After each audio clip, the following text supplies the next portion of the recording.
Patapos na ang taon pero hindi pa rin natatapos si Pangulong Ferdinand R. Marcos Jr. sa paghahatid ng mga regalo sa ating mga kababayan. Sa katunayan, kaninang umaga ay pinangunahan ng Pangulo ang pagbibigay ng assistance sa nasa 2,000 benepisyaryo na ginanap sa Rizal Park sa Maynila. Bukod sa financial assistance, isang programa din ang isinagawa kung saan may performances para sa mga dumalo sa year-end gift-giving activity. Bukod sa Pangulo, kabilang din sa mga dumalo ay si Ilocos Norte 1st District Representative Sandro Marcos. Nagpaabot naman si dating First Lady Melda Marcos ng pagbati sa mga dumalo. Lagi po kayo nasa isip namin at hindi lamang sa isip namin kundi sa puso namin.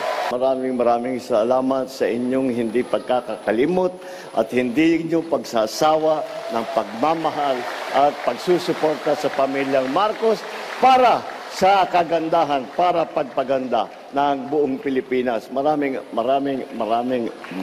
salamat sa inyo.